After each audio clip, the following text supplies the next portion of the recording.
Hey guys, today we are talking about how to get a UK dentist. Now I know getting a dentist is probably not high up on the list of priorities. Fair, I get it, I was the same. But honestly, when I woke up with horrible teeth pain, it became a priority really quickly. Now first up, you need to actually find a dentist. And there are a couple of ways you could do this. Number one, Google.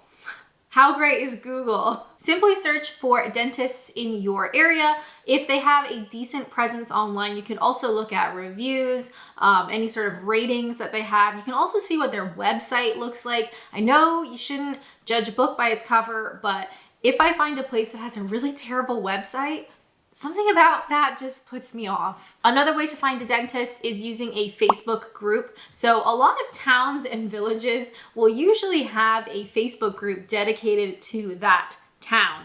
Maybe it's like a residence group or whatever.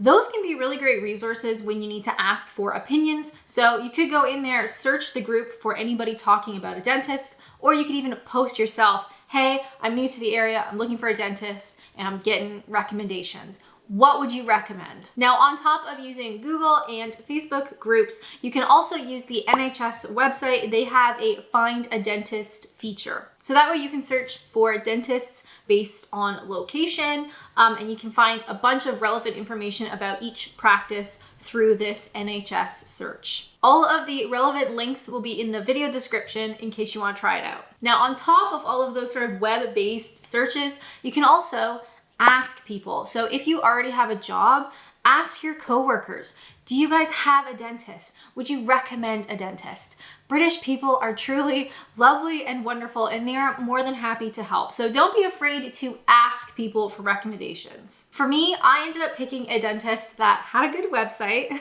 had good reviews online, and they were near to me. Now, I don't have a car anymore. I sold my car a couple of years ago, and I am totally reliant on public transport. So for me, a dentist needs to be good, but I also need to be able to get there. Step number two, you're going to need to call these practices. So I would call a couple of them. Don't rely on just one.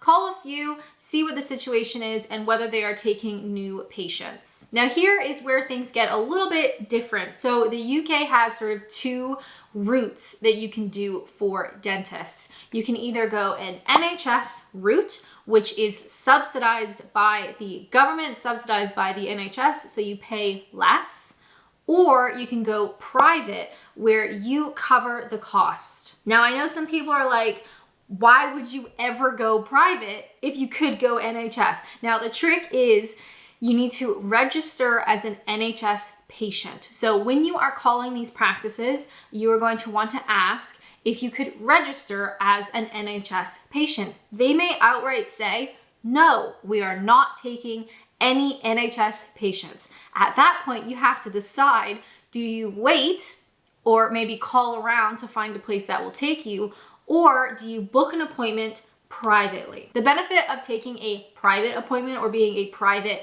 patient is that typically you can get appointments right away. The downside with being an NHS patient is while the cost is partly covered by the NHS, you have to find a practice that will take you on, and you also will typically have to wait for an appointment longer. So step number 3 will be to book an appointment. Now for me, when I was doing all of this, I had pretty severe pain. And when I asked about NHS appointments, they were like, yeah, we could see you in about 3 or 4 months. That just really wasn't good enough. So I said, okay, can I get a private appointment? And guess what? I got an appointment within 24 hours. Now, while I was on the phone booking this appointment, I also paid for the appointment. So it was £50 for the appointment and sort of the general inspection examination. If I was going to need any like hardcore treatment, that would be a separate cost. Now, once I hung up the phone with the practice, they sent me a questionnaire online. Your practice might be a little bit different. Basically, it was a way to streamline the appointment, make it as quick as possible. So it included things like my basic medical history, any allergies, any prescriptions that I was taking, any dental or medical history that would be quite important for them to know about, and basically anything the dentist should be aware of before my appointment. Hot tip, hot tip alert. Now's a good time to add dentist to your budget. For living in the UK, having a budget is super, super important. Make sure you have a column or a category for the dentist, whether you're going to be an NHS patient or a private patient. NHS patients still pay, you just pay less. So either way, you do need to have some spare money lying around should you ever need to go to the dentist. Step number 4 is to attend your appointment. So like I said, my appointment was less than 24 hours. So I filled out that questionnaire. I had already paid for it. I arrived at the dentist about 10 minutes before my appointment. I checked in with the receptionist. I waited like hardly any time at all. They called me through into the, what's the room called? They called me into the room, the dentist, the examination room. Anyway, it was honestly so easy. So during my appointment, I explained what my issue was. For me in this situation, I went because I was having pain. So I was explaining that. They checked my teeth. They checked every individual tooth. They checked every individual tooth. They also did x-rays, and my £50 that I had paid for the appointment covered x-rays. Basically, by the end of it, I found out that I was getting jaw pain because I was clenching my teeth like an idiot. Hi, I'm an introverted expat and I clench my jaw too much. Overall, my appointment was great. They were very polite, kind, wonderful. The dentist was lovely. It was quick, but I never felt like I was being rushed. Like they really took the time to figure out what the problem was. They checked every tooth. I got x-rays. They even did a little bit of a clean, like a basic clean, which was part of the £50. They told me, stop clenching your jaw and the pain should go away. Now, after my appointment, which was probably all in all, maybe 10-15 minutes, I went back to reception. Now, because I had already paid up front and we weren't doing any more treatment, they really didn't need anything else from me. And at that point I could leave. However, what I did was I said, hey, I would like to register as an NHS patient, like book a checkup as an NHS patient. And so they found, this was probably like October, November time. They said, okay, the next appointment we can get you is April of the next year. So I booked that checkup. So it is as an NHS patient, which means I will pay about £25 instead of 50. It's not huge, but it is something. And at least now I have that in my calendar for basically 5 months from then. So I would definitely recommend, if you end up going as a private patient, before you leave, it doesn't hurt to ask about registering as an NHS patient. It may just be that you need to wait a while before your appointment, but if you've already solved the problem as a private, it doesn't really matter if you end up waiting, but at least then you will be on their books as an NHS patient. One thing to keep in mind as well, if you register with the dentist as an NHS patient, if you don't attend an appointment or you don't visit them for an appointment within so many months,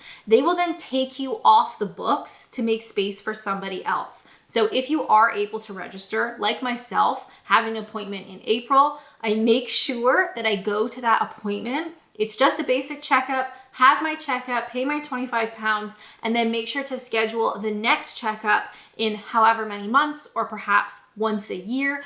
But you want to make sure that you follow the guidelines for that practice to stay on as an NHS patient. Because if you don't use the service, they will remove you and give that spot to somebody else. Now, what was my experience like with a UK dentist overall? Honestly, it was great. And I was really anxious about it. I wrote down some pros from my experience.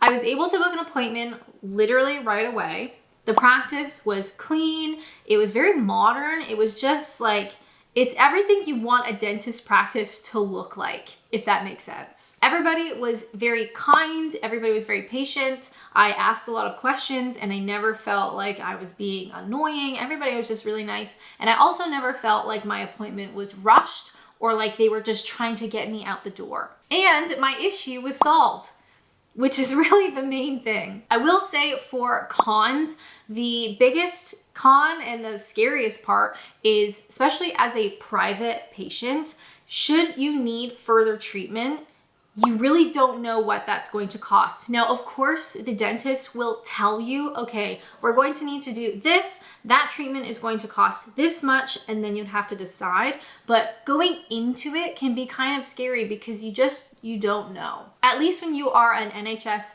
patient, you will have to pay, but you know that part of it will be covered by the NHS. So it's just like a little less scary. Overall, it was a great experience. I know having a dentist is not very high up on the priority list, but it is something that you should have, especially if you are looking to settle in the UK. You have found the place that you're going to live, the region of the UK you're going to stay in. Just like when you register for a doctor, it is helpful to register for a dentist as well. If you have any questions, please leave a comment down below. If you haven't registered with a doctor yet or a GP, make sure to watch this video where I explain how to do so. But until then, I'll see you in the next one.